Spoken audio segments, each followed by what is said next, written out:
Bismillahirrahmanirrahim. Assalamualaikum warahmatullahi wabarakatuh. Alhamdulillahirabbil alamin. Wal 'aqibatu lil muttaqin. Wala 'udwana illa 'alal zalimin. Asyhadu an la ilaha illallah wahdahu la syarika lahul mulkul mubin. Wa ashhadu anna Muhammadan abduhu wa rasuluhu khataman nabiyyin wa imamal muttaqin sallallahu alaihi wa ala alihi wa ashabihi wa man tabi'ahum bi ihsanin ila yaumiddin. Alhamdulillahi rabbil alamin. Ayyuhal ikhwah wal akhwati fillah, a'azzani Allahu wa iyyakum jami'an. Alhamdulillah, pertama-tama mari kita senantiasa terus bersyukur kepada Allah Subhanahu wa taala atas segala limpahan nikmat yang telah Allah Subhanahu wa taala karuniakan kepada kita, terutama nikmat yang sangat agung adalah nikmat iman, kemudian nikmat Islam, serta nikmat berada di atas sunnah. Semoga Allah Subhanahu wa taala senantiasa jadikan kita istiqamah di atas nikmat-nikmat tersebut sampai akhir hayat menjemput kita semua. Amin Allahumma amin. Baik ayuhal ikhwah wal akhwati fillah, a'azzani Allahu wa iyyakum jami'an. Pada kesempatan kali ini kita sedikit membahas perkara yang tentunya sangat penting, yaitu mengenal prinsip dasar dalam Islam. Ayyuhal ikhwah wal akhwati fillah, azani Allahu wa iyyakum jami'an. Prinsip ini adalah merupakan perkara penting untuk kita pahami agar kita bisa menjalani kehidupan beragama ini sesuai yang diinginkan oleh Allah Subhanahu wa taala dan Rasulnya sallallahu alaihi wasallam. Pertama, yaitu kita mengedepankan hal yang terpenting, kemudian perkara yang penting. Kaidah mengatakan waliyabda bil aham tsummal muhim. Hendaklah, yaitu seseorang berusaha memahami perkara yang terpenting terlebih dahulu, kemudian barulah memahami perkara yang penting setelahnya. Nah, untuk memahami prinsip dasar, yang namanya prinsip, hal yang sangat urgen, ibaratkan sebuah bangunan, prinsip yang tidak boleh tidak, yang harus dibangun terlebih dahulu adalah pondasi.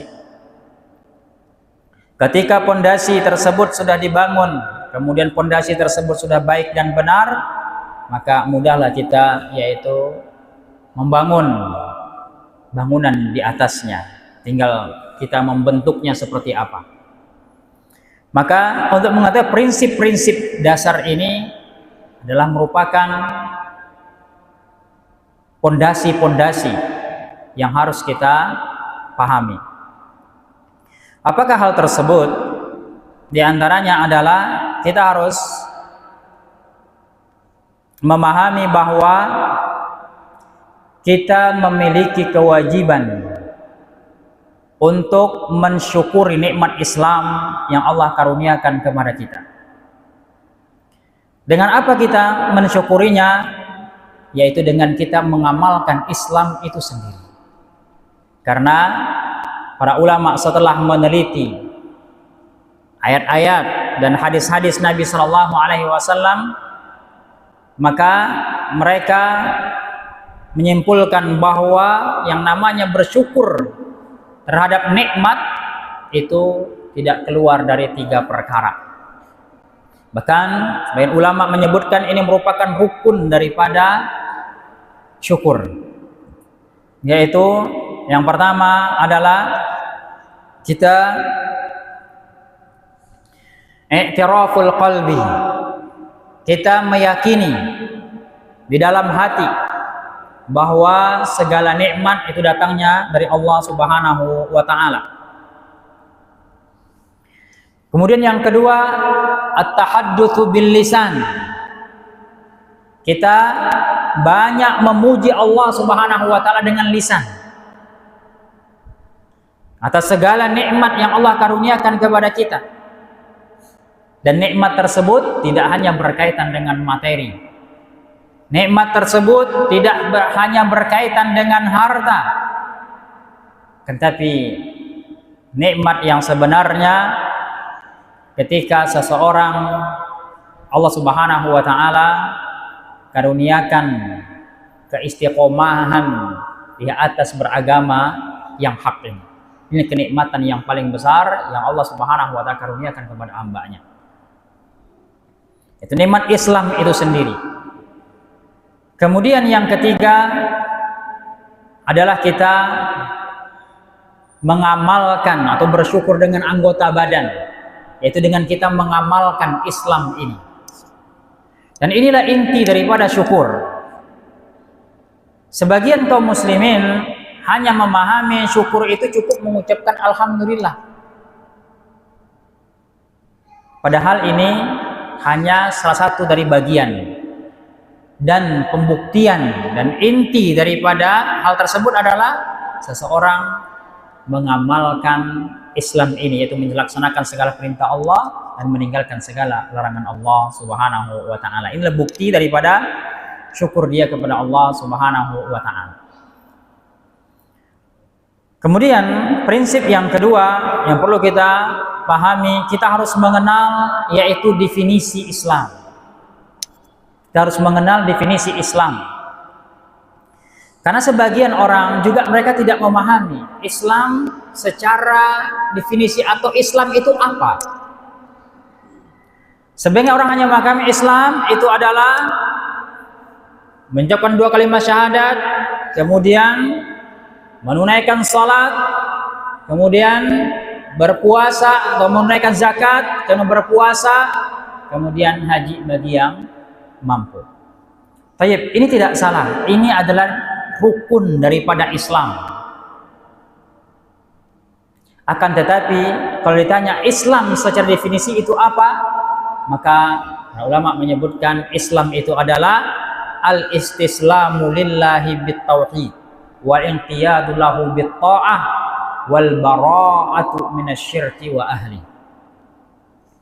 Islam itu adalah al-istislam, yaitu tunduk, patuh, berserah diri kepada Allah Subhanahu wa taala, pasrah kepada Allah Subhanahu wa taala. Al-istislam, tunduk, pasrah kepada Allah Subhanahu wa taala. Dengan apa? Bit-tauhid. Dengan mentauhidkan Allah Subhanahu wa taala.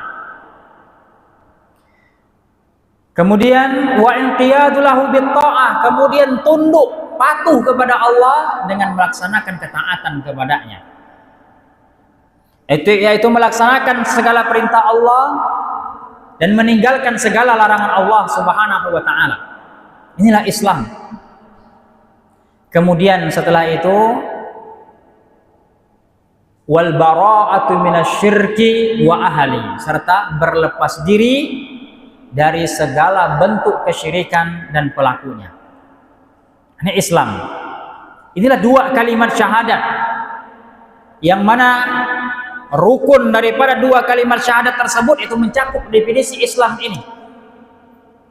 Karena rukun dari 2 kalimat syahadat adalah al-itsbat, menetapkan. Yang kedua an-nafyu, menafikan. Menetapkan arti meyakini hanya Allah Subhanahu wa taala satu-satunya ilah, satu-satunya sesembahan yang berhak untuk disembah dan yang lainnya tidak. Kemudian yang kedua dia menafikan, yaitu meniadakan seluruh sesembahan selain Allah Subhanahu wa taala.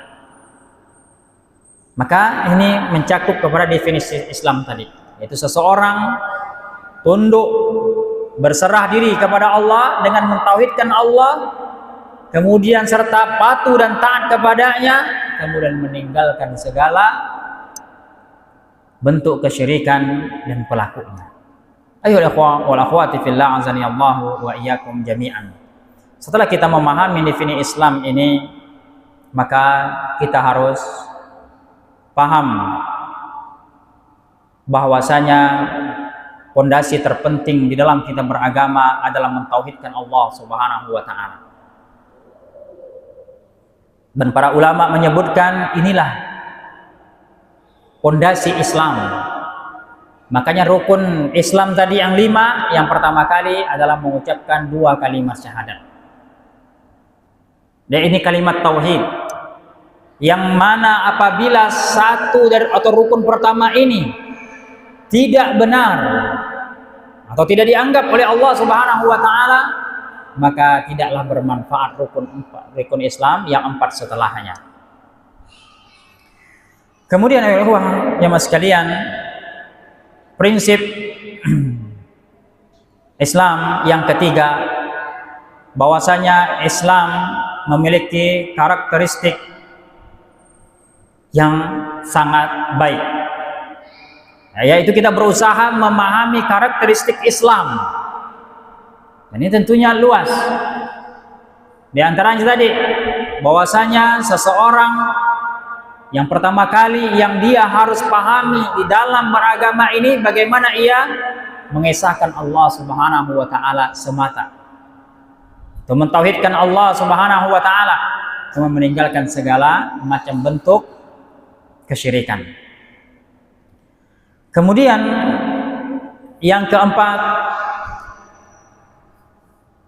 di antara bentuk prinsip dasar yang harus kita pahami adalah asas Islam ini adalah tauhid dan menjauhkan kesyirikan. Asas Islam ini adalah tauhid dan menjauhkan segala macam bentuk kesyirikan.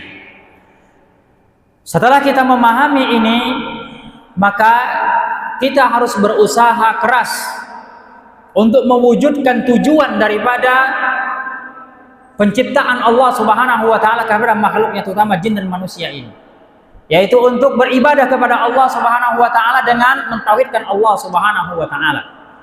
Sebagaimana Allah jelaskan, wa ma khalaqul jinna wal insa illa liya'budun. Kata Allah, tidaklah kuciptakan jin dan manusia melainkan semata-mata untuk beribadah kepadaku, kata Allah Subhanahu wa taala.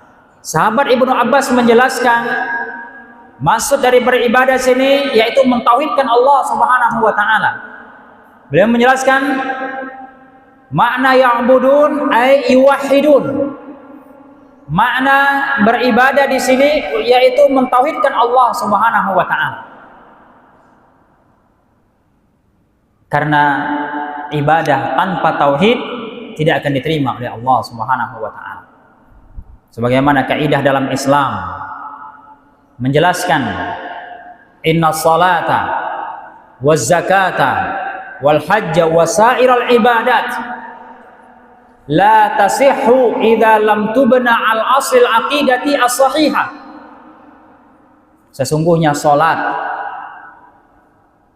zakat, haji, bahkan seluruh ibadah itu tidak akan dianggap, tidak akan diterima oleh Allah Subhanahu wa taala jika tidak dibangun di atas akidah yang benar. Baik.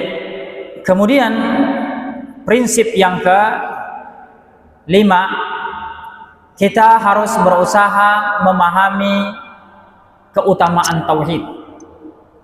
Kita harus berusaha memahami keutamaan tauhid agar kita bisa berusaha untuk mendalaminya. Karena seseorang terkadang tidak mau melakukan sesuatu karena dia tidak mengetahui tentang keutamaannya. Apabila dia telah mengetahui akan keutamaan tersebut, terkadang ini menjadikan motivasi bagi dia untuk yaitu melakukan hal tersebut. Tentunya keutamaan tauhid ini sangat banyak sekali.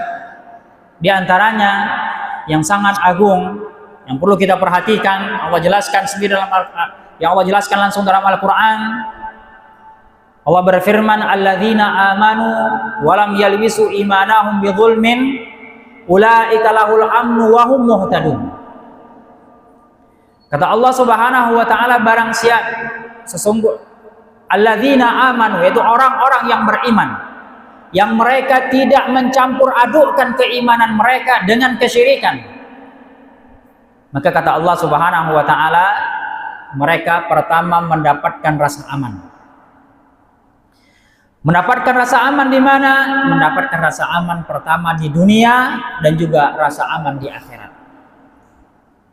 Rasa aman di dunia, para ulama jelaskan adalah bentuknya penjagaan Allah Subhanahu wa taala. Perlindungan Allah Subhanahu wa taala yang Allah karuniakan, yang Allah berikan kepada mereka yang benar-benar mentauhidkan Allah Subhanahu wa taala. Kemudian yang kedua, keamanan di akhirat. Rasa aman di akhirat para ulama sebutkan yaitu ada dua bentuk. Intinya selamat dari neraka. Cuman selamat dari neraka ini ada dua bentuk. Pertama, selamat dari kekekalan. Yang kedua, selamat dari masuk neraka sama sekali. Kita berharap kepada Allah Subhanahu wa taala bagian daripada orang yang selamat menyentuh neraka sama sekali. Karena orang yang bertauhid, Nabi SAW jelaskan, sekecil apapun imannya atau sekecil apapun tauhidnya, dia pasti akan masuk surga. Meskipun ada yang mampir dulu atau dicuci dulu di neraka, na'udzubillah. Nah, ini keutamaan yang sangat agung. Kemudian selain daripada itu, kata Allah Subhanahu wa ta'ala, wahum muhtadun, dan mereka akan mendapatkan hidayah.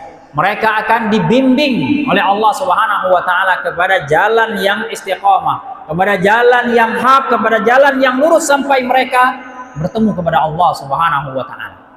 Ini di antara keutamaan tauhid yang sangat besar. Ini prinsip yang harus kita pahami.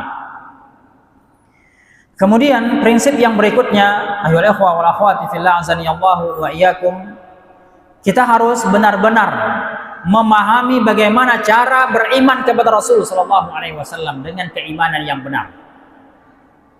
Jadi kita berusaha memahami bagaimana cara beriman yang benar kepada Rasul sallallahu alaihi wasallam.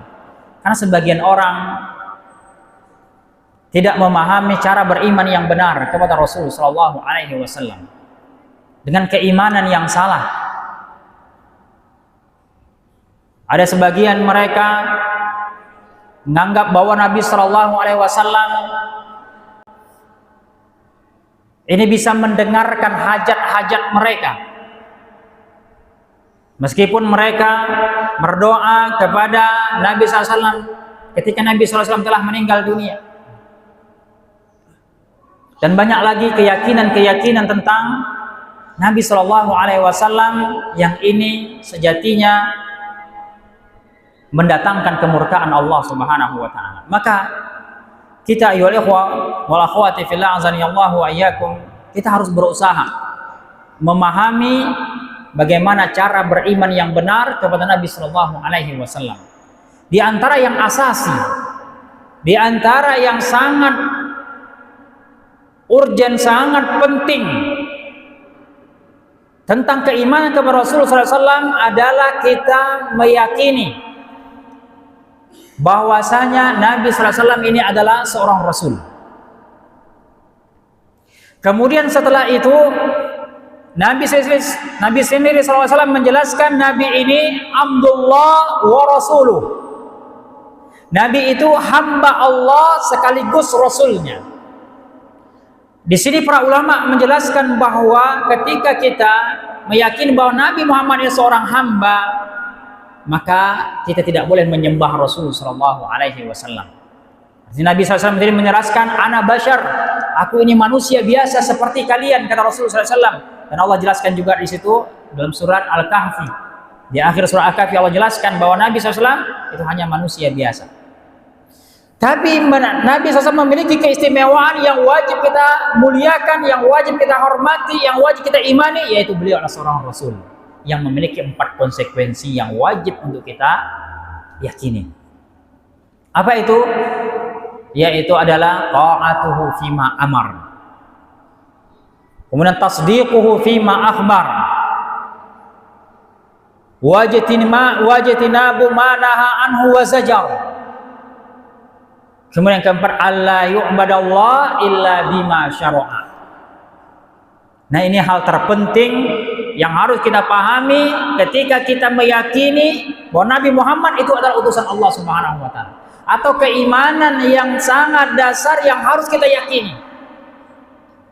Bahwa kita harus memahami tadi konsekuensi dari persaksian kita atau keyakinan kita bahwa Nabi SAW itu adalah utusan Allah Subhanahu wa taala. Ketika seseorang meyakini bahwa Nabi SAW itu utusan Allah, maka 4 konsekuensi ini harus dia yakini dalam dirinya dan harus dia terapkan.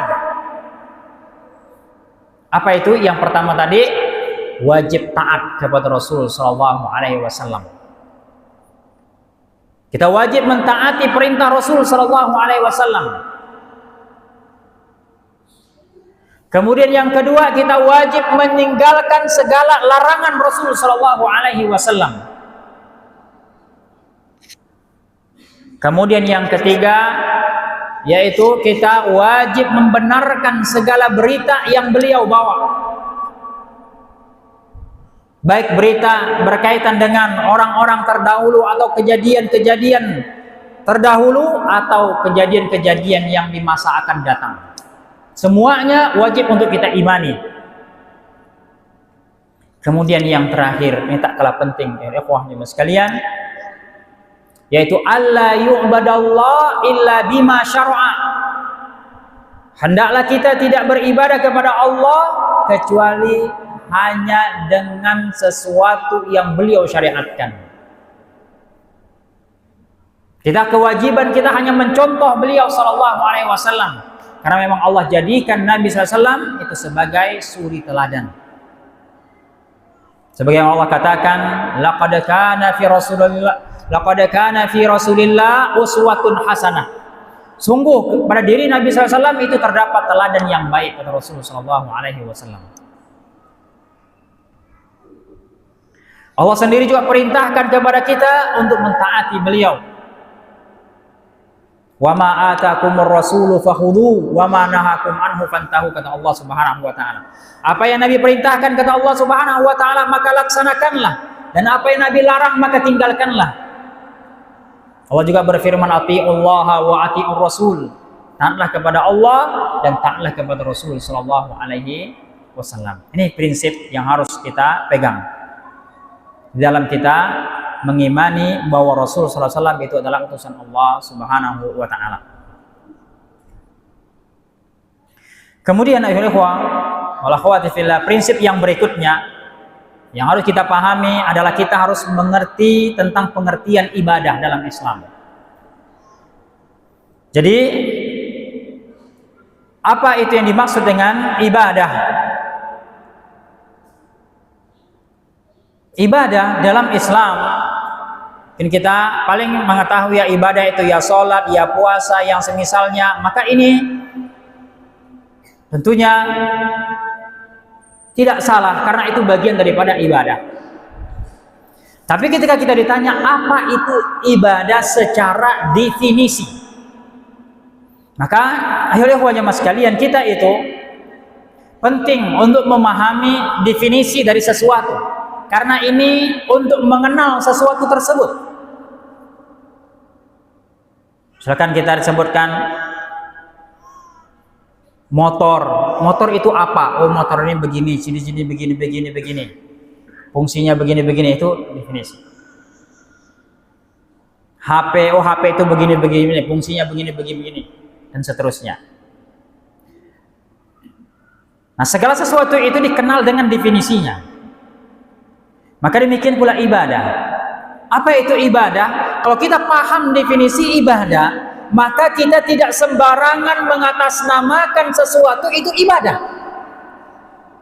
Ini hal yang sangat penting. Karena sebagian orang sangat bermudah-mudahan mengajak sesuatu, melakukan sesuatu mengatasnamakan ibadah, meninggalkan sesuatu mengatasnamakan ibadah. Maka kita harus kenal dulu definisi ibadah itu apa. Ya Pak, apa itu ibadah? Maka ibadah itu adalah ismun jami'un likulli ma yuhibbuhu Allah wa yarda minal aqwal wal af'al al-zahira wal batinah. Ini ibadah. Ibadah itu adalah suatu nama atau sesuatu. Suatu nama artinya ada namanya. Ini namanya ibadah ini namanya ibadah itu, ini namanya ibadah itu, ada namanya. Kemudian nama tersebut yuhibbuhullah, yang dicintai oleh Allah Subhanahu wa taala. Wa yarda, dan diridhoi oleh Allah Subhanahu wa taala. Siapa kita? Jadi ibadah itu sesuatu yang sesuatu ada namanya. Misalkan zikir kan ada namanya. Salat ada namanya, puasa ada namanya, zakat ada namanya, haji ada namanya, kurban ada namanya, salat Id ada, semuanya ada namanya ibadah itu. Nah, nama ini itu yuhibbuhullah wa yarda, dicintai dan diridhoi oleh Allah Subhanahu wa taala. Berupa apa? Minal aqwal, berupa ucapan, wal af'al, dan perbuatan, al-zahirah, yang tampak, wal batinah, ataupun yang tersembunyi. Ini ibadah. Nah, jadi dalam definisi ini kita harus memahami bahwa kita tidak boleh melakukan sesuatu mengatasnamakan itu adalah ibadah kecuali sesuatu tersebut adalah Allah Subhanahu wa ta'ala cintai dan ridhoi. Nah, sekarang yang jadi pertanyaannya adalah bagaimana kita mengetahui sesuatu itu dicintai dan diridhoi oleh Allah Subhanahu wa ta'ala? Itu adalah dengan kita mengetahui bahwa hal tersebut diperintahkan oleh Allah Subhanahu wa ta'ala dan Rasul-Nya. Nah, ketika kita memahami atau mengetahui bahwa hal tersebut dicintai, diperintahkan oleh Allah dan Rasul-Nya, pasti hal tersebut adalah dicintai oleh Allah. Karena tidak mungkin Allah memerintahkan sesuatu yang tidak Allah cintai. Seperti sholat, Allah perintahkan, Allah mencintai sholat. Kemudian puasa, Allah perintahkan, Allah cinta kepada puasa. Zakat Allah perintahkan, maka Allah cinta kepada puasa, dan begitu seterusnya.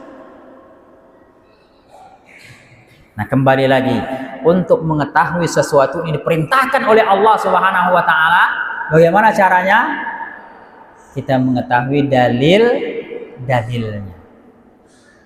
Kita mengetahui dalilnya. Nah, maka ayyuhal ikhwah wal akhwati fillah azani Allah wa iyyakum jami'an, setelah kita memahami definisi ibadah ini dan konsekuensinya.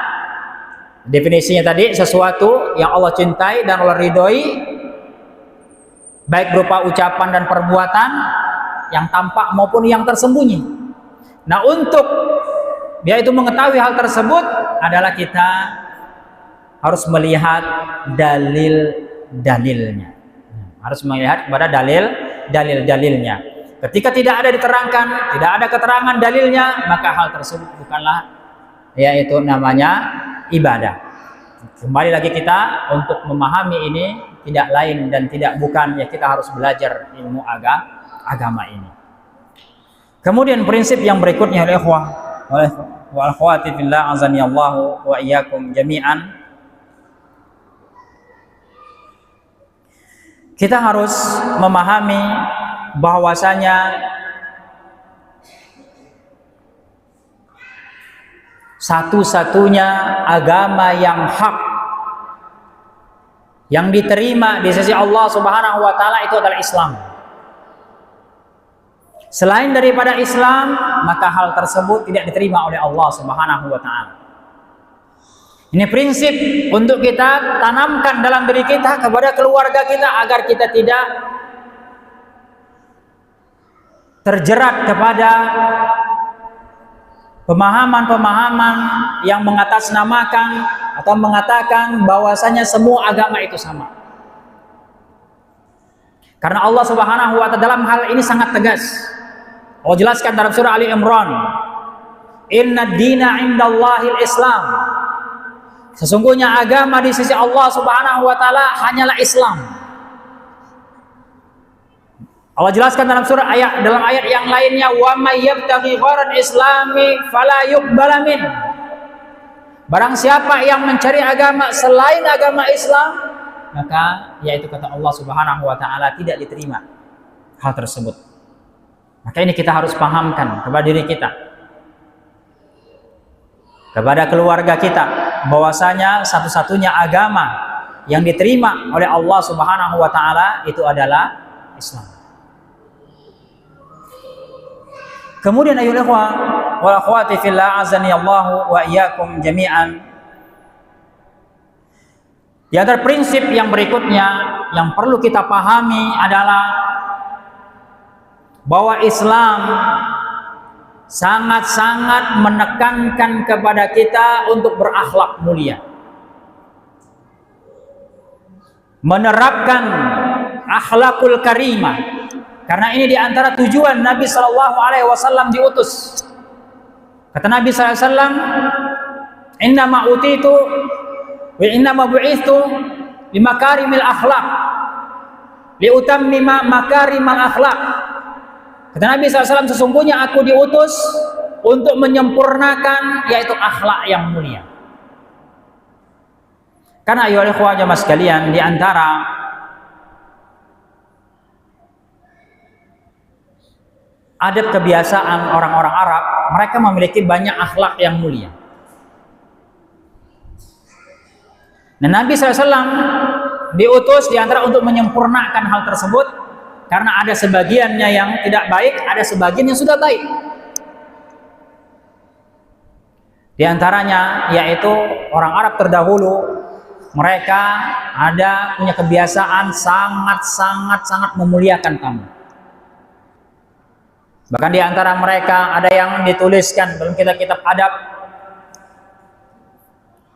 Anaknya mereka mengatakan, "Wahai bapakku, seandainya engkau tidak punya sesuatu untuk engkau hidangkan kepada tamumu, maka sembelihlah aku untuk dijadikan sebagai hidangan."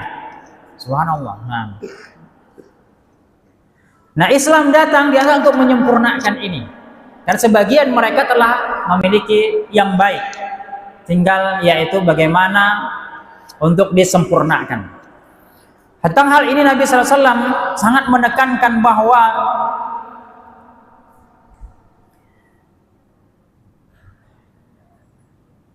iman yang paling sempurna, kata Nabi SAW, dan bahkan perkara yang sangat banyak memasukkan seseorang ke dalam surga, dan perkara yang sangat berat timbangannya daripada amal-amal yang lainnya, itu adalah berakhlak mulia. Nabi SAW bersabda, "Ma min syai'in athqala min fil mizan al-mu'min yaumal qiyamah min khuluqil hasan." Kata Nabi SAW, tidak ada sesuatu pun yang lebih berat timbangannya nanti bagi seorang mukmin di hari kiamat nanti melebihi yaitu akhlak yang mulia. Di akhlak yang mulia ini memiliki timbangan yang sangat berat nanti di yaumil qiyamah, mengalahkan ibadah-ibadah yang lain. Di antara salah satu contoh saja, salah satu contoh bahwa beratnya timbangan akhlak yang mulia ini, Nabi SAW bersabda, "Barang siapa yang memberi makan atau mengurusi seorang janda, maka kata Nabi SAW, dia mengalahkan kedudukan orang yang berpuasa di siang hari dan sholat di malam hari." Cuman yaitu memberi makan atau mengurusi janda. Nabi SAW sebutkan lagi hadis yang kita sangat ma'ruf. Kata Nabi SAW, ana kahataini, aku seperti, ibaratkan seperti ini. Beliau diriwayatkan mendekatkan jari tunjuk dan jari tengah beliau di hari kiamat. Kedudukannya sangat dekat kepada Nabi SAW pada hari kiamat, artinya di surganya Allah Subhanahu wa taala bersama Rasul sallallahu alaihi wasallam. Kalau sudah surga bersama Rasul sallallahu alaihi wasallam berarti surga yang paling tinggi. Siapa mereka? Caranya adalah akhlaknya apa? Mengurusi yaitu anak-anak yatim. Akhlak yang mulia. Maka ayo ikhwah jamaah sekalian, kita harus pahami Ahlus Sunnah wal Jamaah itu adalah sangat menekankan kepada akhlak yang mulia. Mulai dari perbuatan, ucapan, sikap, tindak, dan perbuatan kita seluruhnya. Kita harus berhias diri, karena Ahlus Sunnah cirinya adalah mereka yang paling mulia akhlaknya. Seperti terangkan Syekhul Islam Ibnu Taimiyah, beliau menerangkan di antara ciri Ahlus Sunnah wal Jamaah. Beliau mengatakan, Ahlus Sunnah wal Jamaah a'lamun nas bil khaliq wa arhamun nas bil khaliq. Kata beliau, Ahlus Sunnah itu adalah orang yang paling kenal kepada Allah Subhanahu wa taala, orang yang paling berilmu tentang Allah Subhanahu wa taala, dan mereka adalah orang yang paling berkasih sayang terhadap manusia, berakhlak baik.